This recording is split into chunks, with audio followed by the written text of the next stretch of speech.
say Assalamu alaikum wa rahmatullahi wa barakatuhu. Welcome, Brother Jalal, to our conversation on the Higher Education Contribution Scheme. For those amongst our viewers who don't know Dr. Jalal, Dr. Jalal has a PhD in financial economics from the University of Wollongong in Australia, and he has a master's degree from the International Islamic University. Is that right, Dr. Jalal, or am I mixing my degrees up? Yeah, master degree from International Islamic University, Malaysia. And Dr. Jalal has been on the boards of many different community organizations, too many to list. He has been actively serving the community in many different roles, and also given advice where he's not on the board. He's ready to give advice and give support to any project that will bring benefit to the community. Dr. Jalal, we are honored to have you with us today, and we thank you for giving us of your time to be part of this conversation. I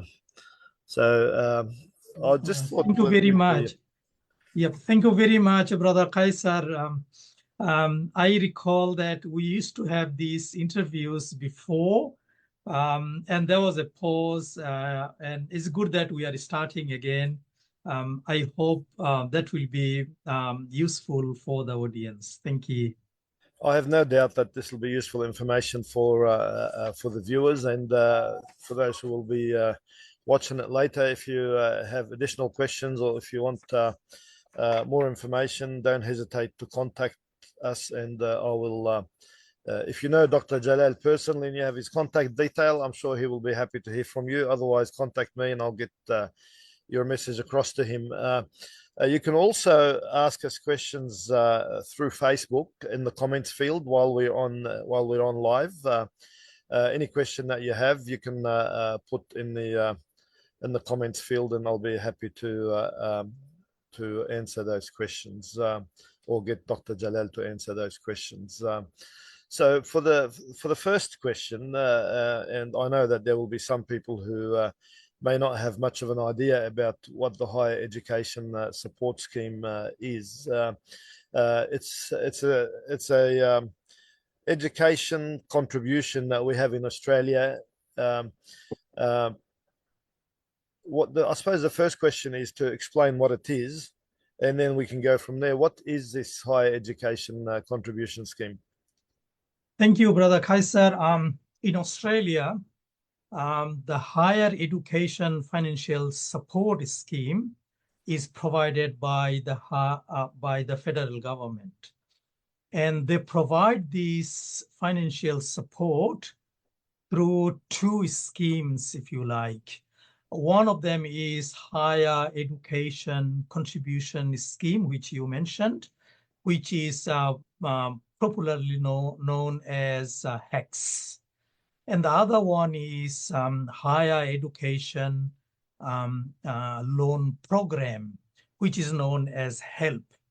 So now the university level courses are financed through HECS.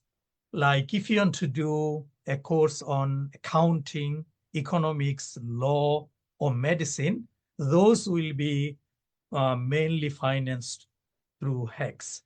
If you are doing a course which is at trade level, offered by TAFE, then it will usually be financed through HELP.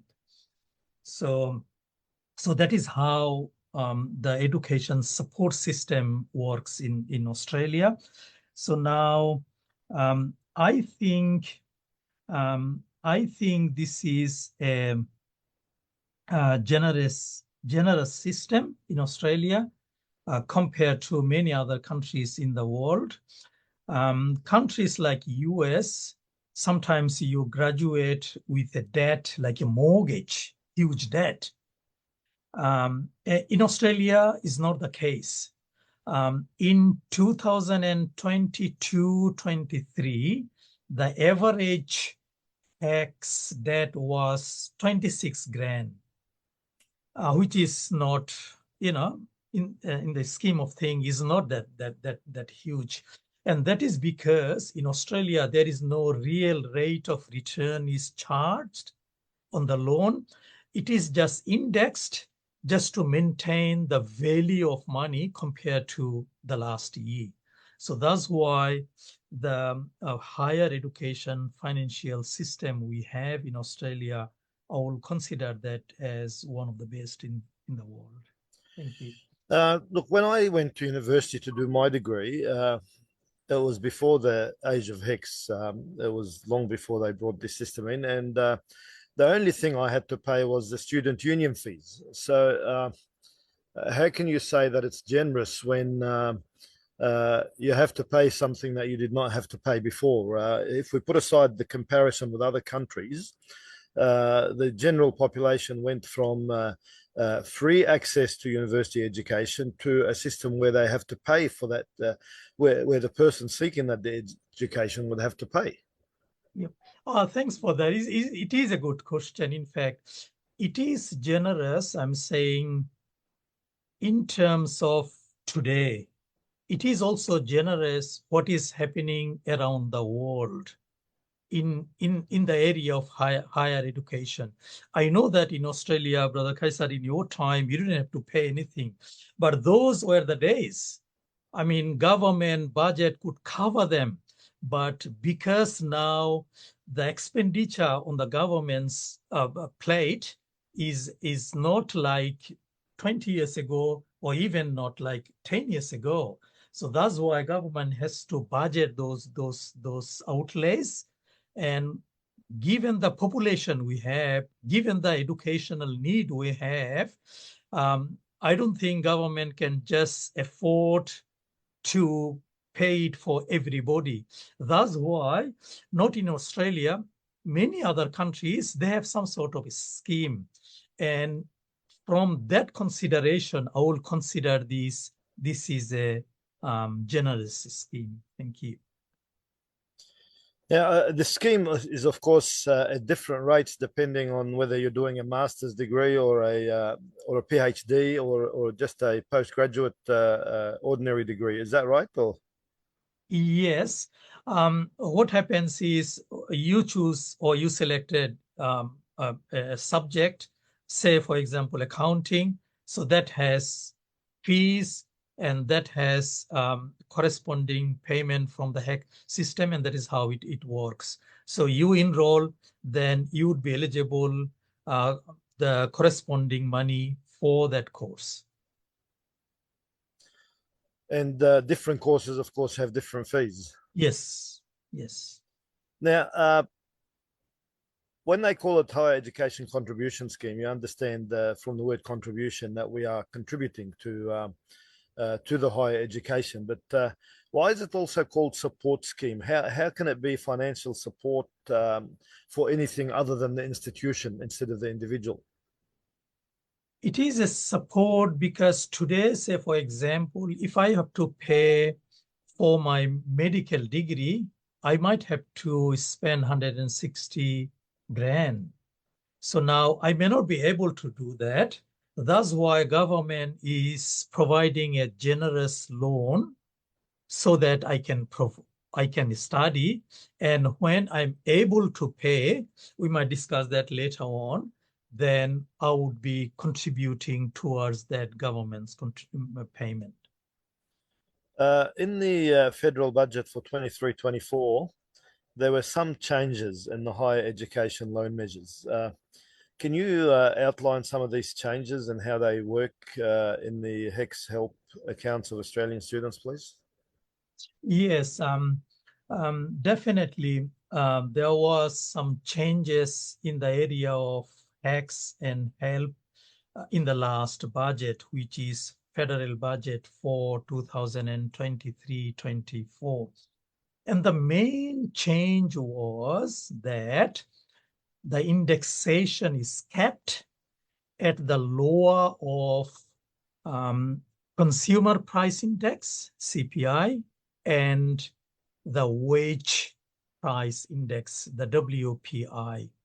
What it means is the higher education debt is indexed either by the increase in wages or by the inflation rate, which is the lower.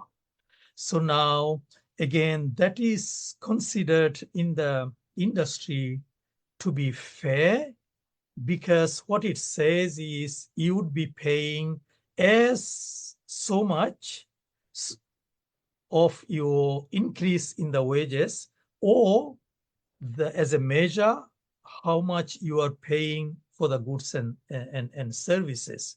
So this is not like a commercial rate of anything. This is like an indexation, and this is just coming from the real life experience of the economy and human being. So now, in terms of payment of your HECS debt, you can pay upfront, means while you are studying, you can. You can also graduate and then get a job. And if and when you have a salary which is above the threshold, then you start paying that.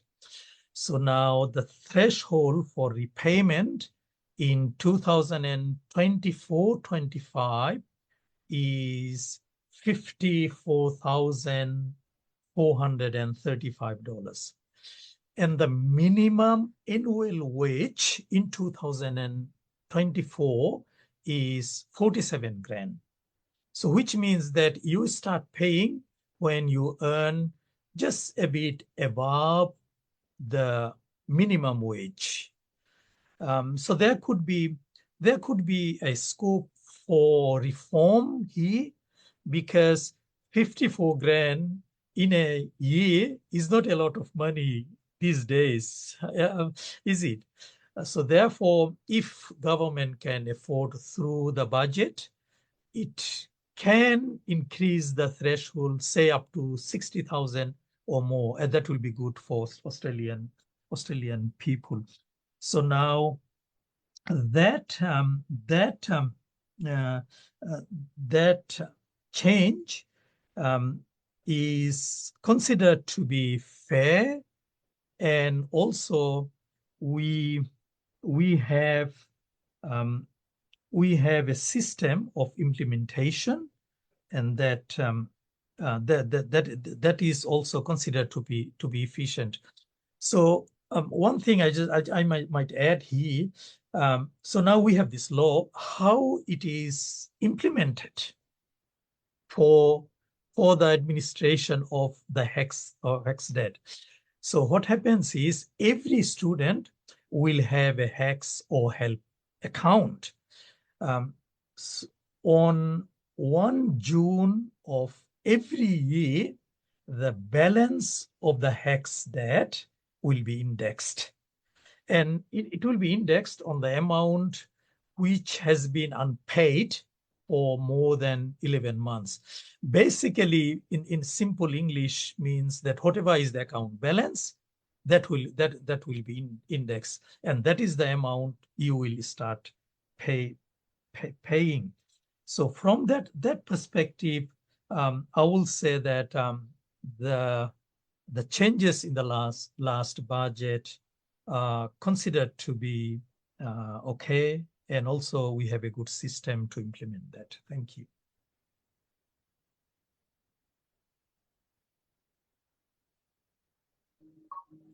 Sorry, brother Jalal, I've lost your voice for some reason.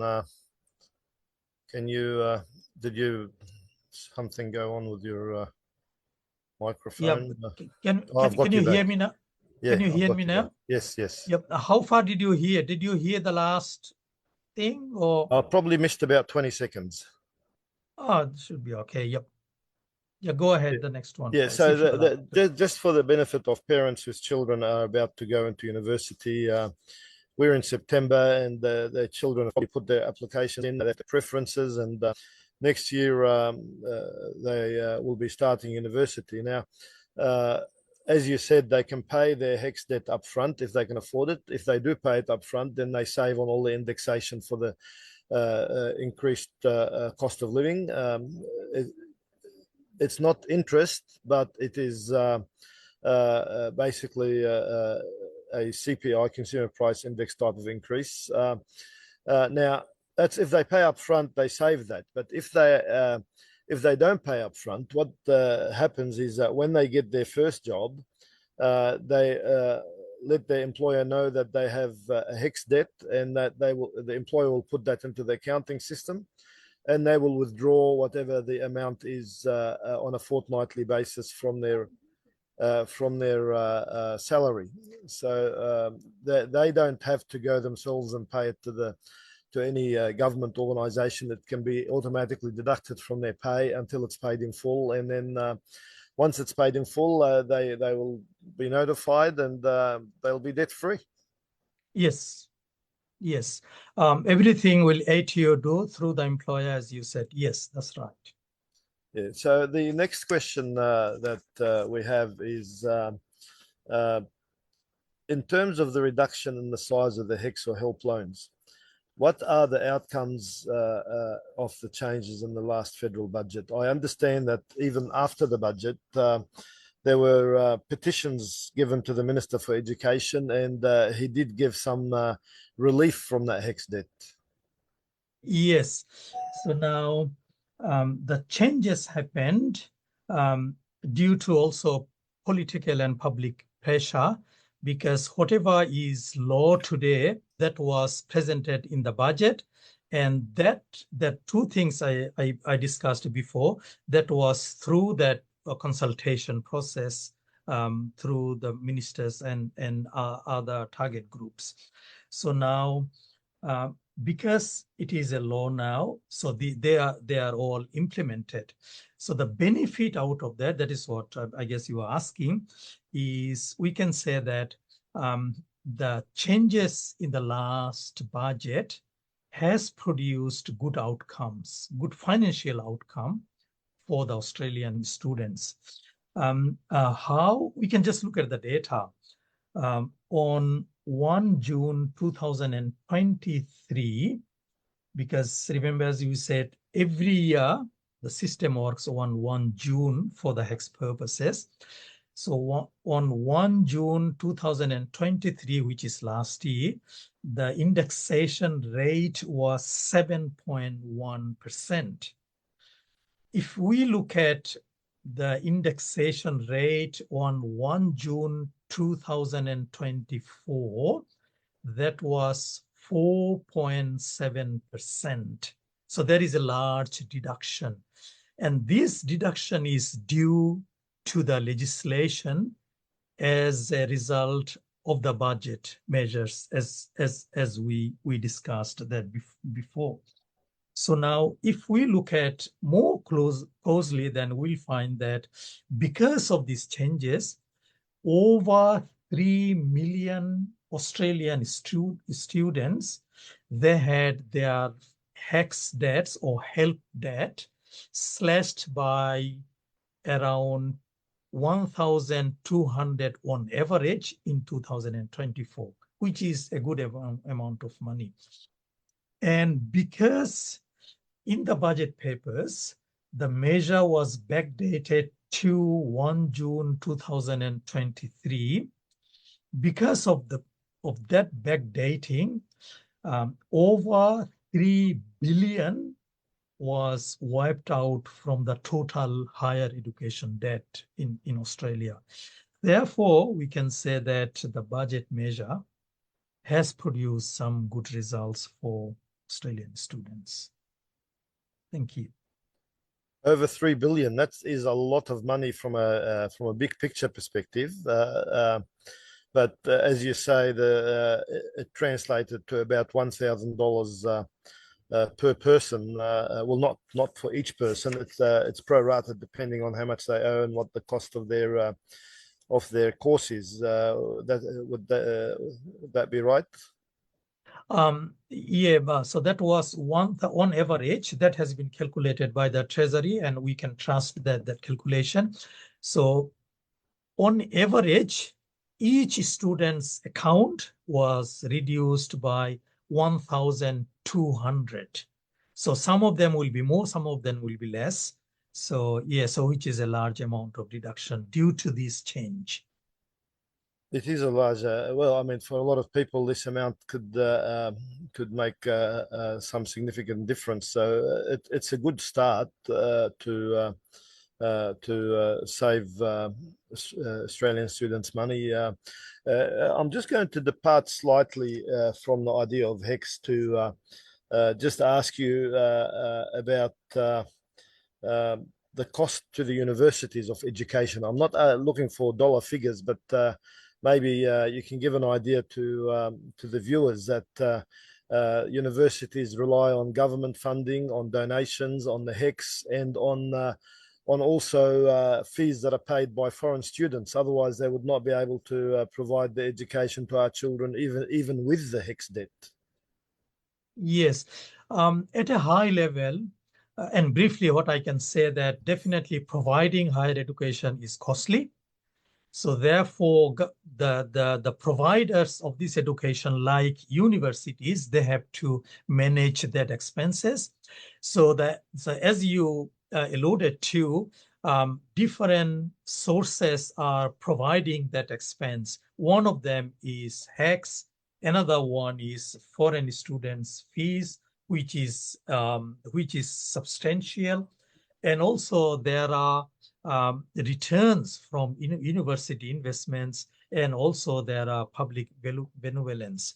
So what I can say that without the HECS and also without the foreign students' fees, it will be, you know, highly difficult for universities to provide a good quality education to Australian students. And that's why you will see in the media that recently, because the migration number decreased and they are decreasing students number, that was a political issue. We can talk a lot on that, but I'm not going there now. So because of these reasons, universities are forecasting a reduced amount of revenue. So that's why there is an issue on that. But at the end of the day, my expectation is Australian universities can manage that, and then Australian students will continue to have good education in this country. Why are Australian universities so appealing to foreign students that they would come and pay the large sums of money that they do pay in order to get an Australian education?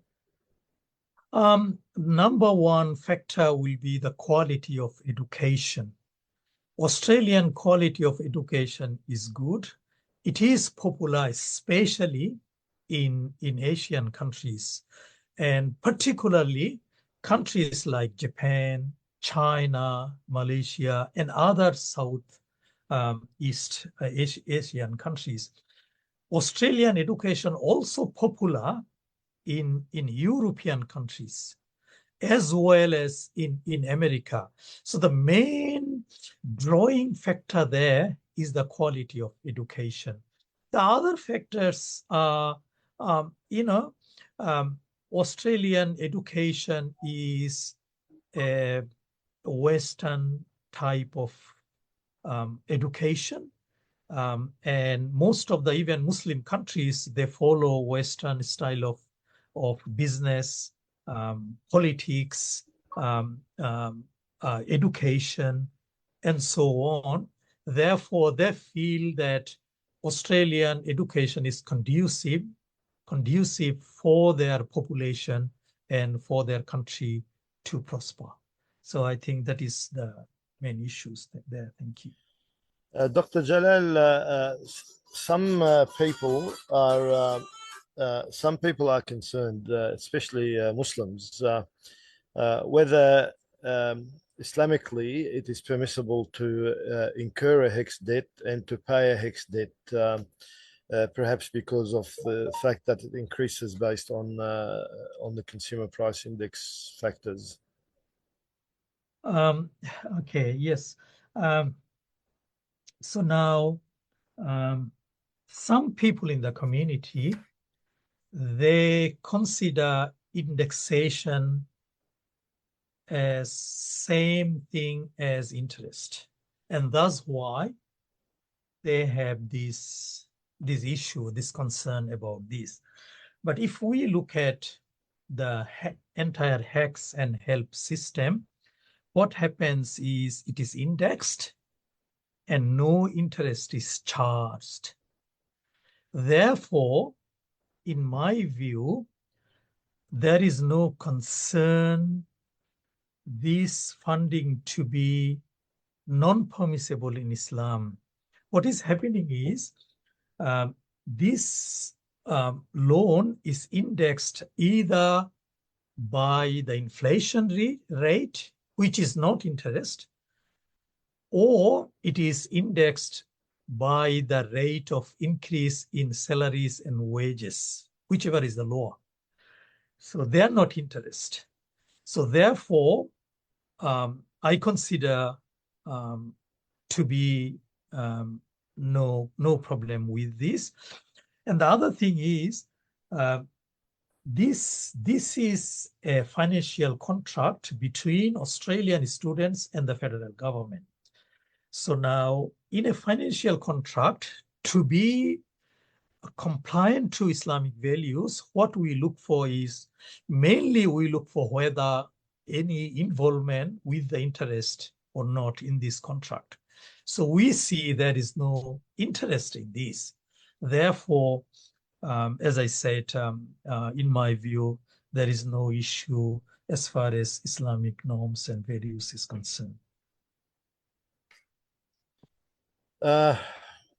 Can you explain what this indexation is? I know I've touched on it, you've touched on it a little bit, but just a bit more details about the indexation in contrast to interest.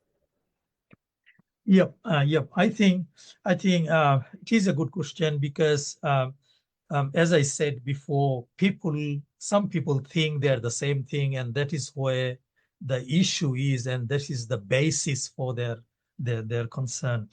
So now, if you look at this whole transaction of HECS or HELP, you see three factors in there. One is the CPI, which is Consumer Price Index, and the another one is the Wage Price Index, and the other one is the interest. So now, very briefly, just look at what are those things. Then it might be clear to us. So CPI is the general increase in prices in the economy. Again, it is a general level of increase in price for the goods and services at the macroeconomic level.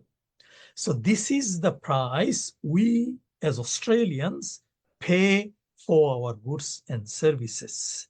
So this is just a reflection of the increase in prices.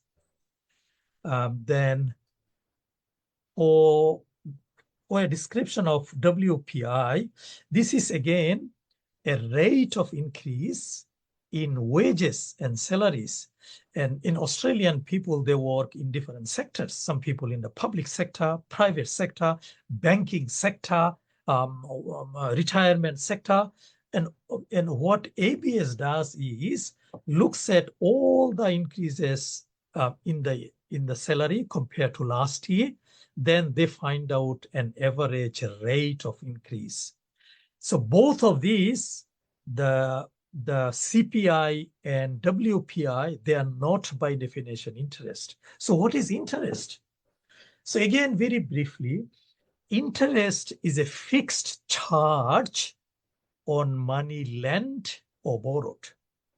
You will know that people will borrow money to buy a house. You borrow $1 million to borrow a house, and the rate could be today 6.5%. So that is a fixed rate on that.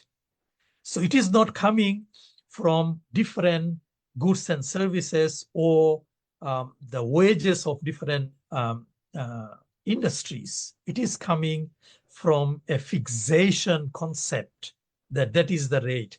So now sometimes you will hear that you pay fixed rate of interest and sometimes you pay a variable rate of interest. So now fixed rate of interest is not allowed in Islam. Everybody, we all know this. For the variable rate of interest, it is not allowed in Islam, because that variability is in relation to a time. So what happens is, in a variable rate of interest, you start with a rate which is fixed until the Reserve Bank increases or decreases it. So until Reserve Bank does it, it is fixed. So therefore, Islamic principles has a conflict with that, because in Islamic values and in our value system, that fixation doesn't have to be for 1 year. It can be for 1 year, 1 day, 1 year, or even 1 hour. There are overnight money market, and those money market, most of them, they operate on interest based, and Islamic principle has issues with that. So now, what we can say is that because these three things are too different, and in HECS or in HELP, interest is not involved. Only involvement it has is inflation rate, CPI, and wage rate. So therefore, it is not an interest, and there should not be any concern on that. Thank you.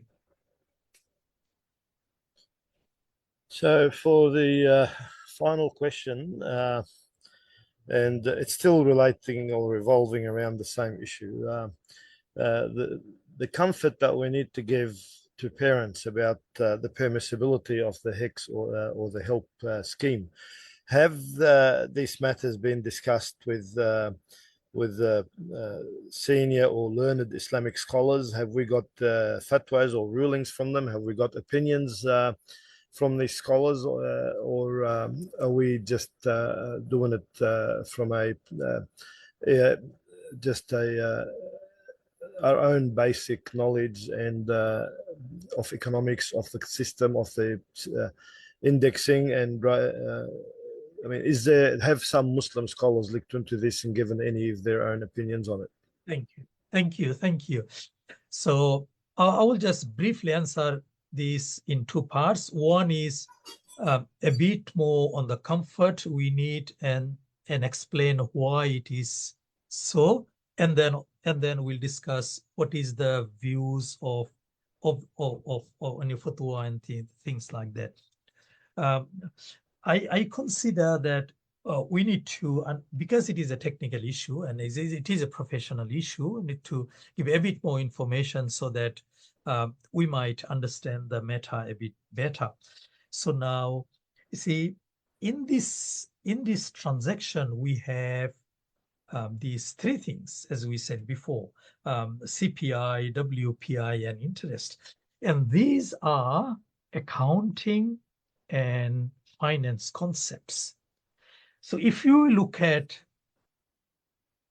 a bit in detail in them, interest, in essence, is